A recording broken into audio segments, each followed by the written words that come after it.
नमस्कार, आप देख रहे हैं समय साक्ष्य। मैं प्रीति रावत आपके साथ। एक डॉक्टर का हमारी ज़िंदगी में क्या रोल होता है यह हम सब अच्छे से जानते हैं। एक डॉक्टर जितनी मेहनत से हम सभी को ठीक करता है वह अद्भुत है। आज हमारे साथ मौजूद हैं डॉक्टर जसलीन कौर, जिनसे हम जो पिछले 15 सालों से फिजियोथेरेपी के क्षेत्र में अपना सराहनीय काम कर रही है। और तमाम जो है हम उनसे अधिक जानकारी के लिए बातचीत करेंगे, साथ ही जानेंगे उनसे कि क्या कुछ परेशानियां उनको इस फील्ड में आई हैं, कैसा वह महसूस करती हैं जब पेशेंट उनके पास आते हैं और जब ठीक होकर जाते हैं, कैसी खुशी उनको होती है। सबसे पहले तो बहुत बहुत स्वागत है मैम आपका समय साक्ष्य में। सबसे पहले तो हमें बताइए कि कब से जो है आपका इस फील्ड में शुरुआत हुई है। मुझे इस भौतिक चिकित्सा यानी फ़िज़ियोथेरेपी में ऑलमोस्ट 15 साल का एक्सपीरियंस है और बहुत अच्छा लगता है ऐसा स्टार्ट करते हुए और लोगों को ट्रीट करते हुए। तो almost 15 years of experience. Physiotherapy की बात करें तो कहीं माना जाता है कि अभी भी जो है कई लोग जागरूक नहीं है इसको लेके कि फिजियोथेरेपी क्या है। उनके लिए कहीं ना कहीं ये नया शब्द है, क्योंकि कहीं ना कहीं देखा जाए अगर लोग बीमार होते हैं या कुछ उनकी बॉडी में प्रॉब्लम होती है तो सीधा डॉक्टर के पास जाते हैं, दवाई देते हैं, ऑपरेशन देते हैं। फिजियोथेरेपी के प्रति क्या कहना चाहेंगी आप?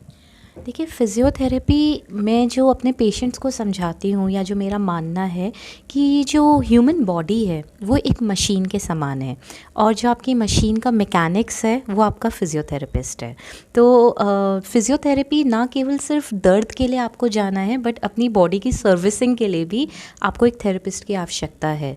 तो जागरूकता मैं ये नहीं कहूँगी कि बिल्कुल नहीं है, बट हाँ, काफ़ी लोगों को अभी भी फ़िज़ियोथेरेपी का कि क्या होती है वो पूरा उनको ज्ञात नहीं है। बट जैसे आप लोगों की सहायता से और सबकी तरीके से हम लोग इसमें जागरूकता ला रहे हैं। आम जन की बात करें तो मैंने भी कई बार सुना है, या आम जनता के बीच जब बोलचाल चलता है तो उनका कहीं कहना है कि फिजियोथेरेपी जो मसाज है। मैंने कई लोगों से बोलते हुए सुना है। आप कैसे डिफ्रेंशिएट करेंगे इसको? ये आपने बहुत ही अच्छा सवाल पूछा, क्योंकि हम लोग एक्चुअली ऐसे चीज़ों से रोज़ गुज़रते हैं और एक दो पेशेंट्स तो लिटरली आए भी हमारे पास कि मसाज करानी है।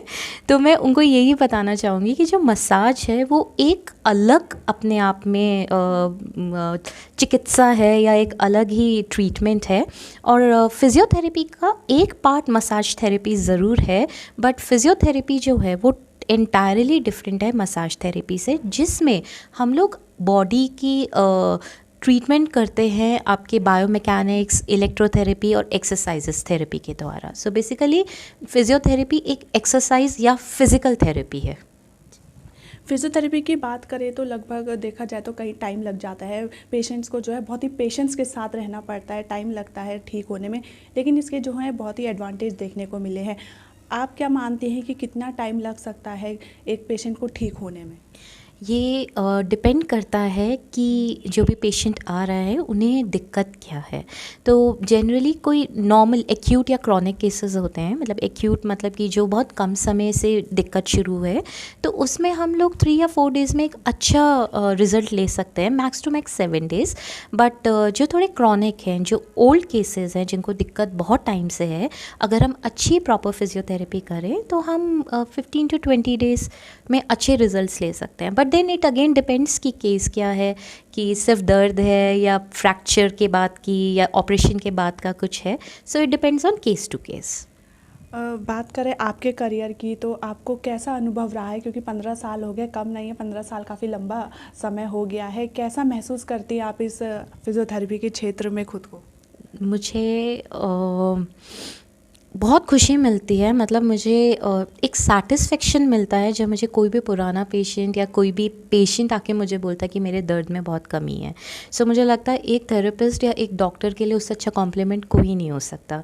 तो मेरे ख्याल से अभी तक के मैंने करियर में 20 या 25 हज़ार पेशेंट देख लिए होंगे और मैं बहुत सारे पेशेंट्स के कांटेक्ट में अभी भी हूँ कि उनकी लाइफ में कुछ भी अच्छा जो भी होता है and they still message me, still contact me. तो आई थिंक जो ये खुशी मैंने कमाई है और जो नींद मुझे आती है रात को, आई थिंक वो मेरी सबसे बड़ी कमाई है। तो that is a major satisfaction. बात करें डॉक्टर्स की तो डॉक्टर्स को खासकर कोविड के बाद तो देवता का रूप कह दिया गया है। आपको क्या लगता है और आप कैसा मानते हैं, क्योंकि कहीं ना कहीं डॉक्टर सच में एक देवता के रूप में हमारे सामने हैं, हमें ठीक कर रहे हैं और फिजियोथेरेपी के बिना दवाइयों के, बिना किसी जो है बॉडी को सिर्फ फिजिकली ठीक कर रहे हैं। कैसे मानते हैं, क्या खुद को देवता वाली फीलिंग आती है? नहीं नहीं, खुद को कोई देवता वाली फीलिंग नहीं है, बट हाँ एक अच्छी फीलिंग है कि हाँ मेरे सारे जितने भी पेशेंट्स हैं आप उनके, बिकॉज मेरे को ऐसा लगता है कि आपको अगर एक प्रॉपर डायग्नोसिस या एक प्रॉपर ट्रीटमेंट करना है ना, तो एक फ़िज़िकल थेरेपिस्ट को आपके पेशेंट का एक दोस्त बनना ही पड़ेगा। तो आप जब तक, तो मुझे देवता वाली फीलिंग नहीं है, मुझे दोस्त वाली फीलिंग है। तो जब मैं दोस्त बन जाती हूँ तो ऑटोमेटिकली दोस्ती में मेरा पूरा ये बनता है कि मैं अपने पेशेंट के सारे दर्द और सारे परेशानी को ले लूँ। तो दैट्स द पॉइंट। आज के समय में देखे जाए तो टेक्नोलॉजी बहुत आगे बढ़ गई है। वही बात करें, अगर पेशेंट कोई होता है तो जल्द से जल्द चाहता है कि उसकी जो भी उसे परेशानी वो जल्दी दूर हो जाए।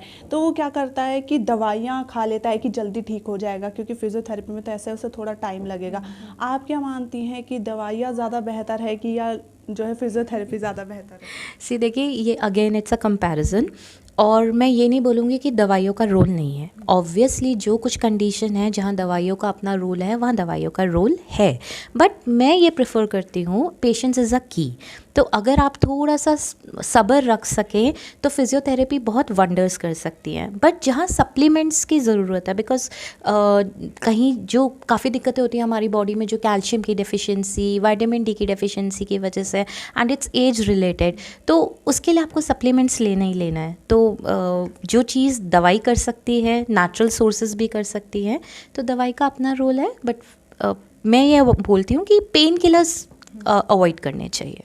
फिजियोथेरेपी के बारे में और कुछ जानना चाहें, अगर जैसे आम जनता जो भी आपको देख रही है, तो क्या कुछ बताना चाहेंगी कि कितनी जो है एडवांटेज फिजियोथेरेपी से होती है और डिसएडवांटेज भी साथ में बताइए। फिजियोथेरेपी आजकल हर डिपार्टमेंट में है। तो फिजियोथेरेपी जैसे न्यूरोलॉजिकल केसेस हो गए, कोई भी नसों से संबंधित केस है, आप अपने प्लीज़ थेरेपिस्ट को कंसल्ट करिए।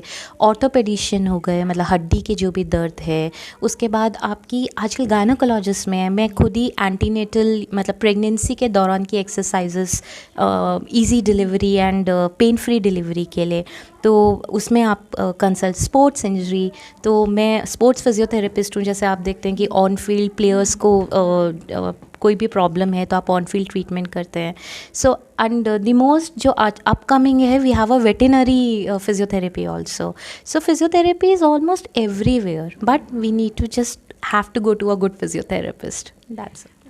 चलिए हम एक आखिरी सवाल पूछ लेते हैं, कैसा महसूस कर रही हैं और अगर जो है जो आपको देख रहे हैं उनको क्या कहना चाहेंगे कि फिजियोथेरेपी कितनी बेहतर है और आगे और कितना बेहतर कर सकती है? अगर जो भी पेशेंट है, जो पेशेंस रखना चाहते हैं या जिनको लगता है कि दवाइयाँ उतनी कारगर नहीं हैं, दवाइयों से उतना असर नहीं हो रहा है, उनको क्या कहना चाहेंगी आप?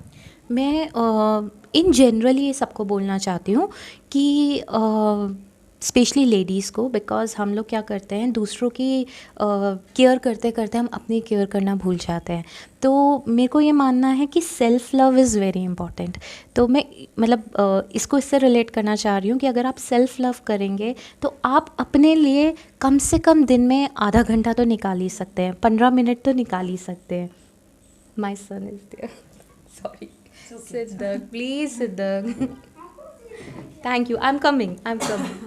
ओके, सो अपने लिए 5 मिनट या 10 मिनट तो निकाल ही सकते हैं। तो उससे क्या होगा कि आप किसी भी फिज़िकल एक्टिविटी में अपने आप को इनरोल करेंगे तो डेफ़िनेटली आप जो है, आपका पोस्चर ठीक रहेगा। पोस्चर ठीक रहेगा तो डेफ़िनेटली आप दर्द से और परेशानियों से दूर रहेंगे। So just 15 minutes a day for yourself and any physical activity will help you to improve your posture and lifestyle. Career में आप जो है कई पेशेंट्स को फ्री ऑफ कॉस्ट भी अपनी सेवाएं उपलब्ध कराती हैं, फिजियोथेरेपी की उनको थेरेपी देती हैं, क्या कुछ करती हैं और कैसे जो है उनसे कांटेक्ट करती हैं, या जो आपके पास आते हैं तो कैसे आप उनकी मदद करती हैं? हम लोग बहुत सारे NGOs के साथ मैं जुड़ी हुई हूँ और हम लोग बहुत सारे फ्री कैंप्स करते हैं। तो ऐसे बहुत पेशेंट्स आते हैं जिनको आर्थिक रूप से वो इतने लंबे ट्रीटमेंट को नहीं ले पाते, बट मेरे क्लिनिक पे मैं पूरी कोशिश करती हूँ कि ऐसे लोगों को हम लोग उपचार दें, बिकॉज़ उनको भी सही होने का पूरा हक है। बट सिर्फ किसी आर्थिक स्थिति की वजह से ट्रीटमेंट ना हो पाए तो वो बुरा लगता है। तो इसलिए अभी भी आप लोगों से भी है, जो भी ये देख रहा है, कोई भी ऐसे लोग हैं जिनको कोई दिक्कत है और आर्थिक रूप से वो नहीं ले पाते, तो they are most welcome to come to my clinic. हम समय साक्ष्य में जुड़ने के लिए यह थी हमारे साथ डॉक्टर जसलीन, जिन्होंने कहा है कि रोज़ाना अगर आप दूसरों की केयर करती हैं तो कुछ समय जो है अपने लिए भी निकालें, और साथ ही इन्होंने बताया कि एक फिजियोथेरेपी के कराने से क्या क्या एडवांटेज आपको हो सकते हैं। ऐसे ही अन्य जानकारियों के लिए देखते रहे समय साक्ष्य में अपने सहयोगी विजय के साथ।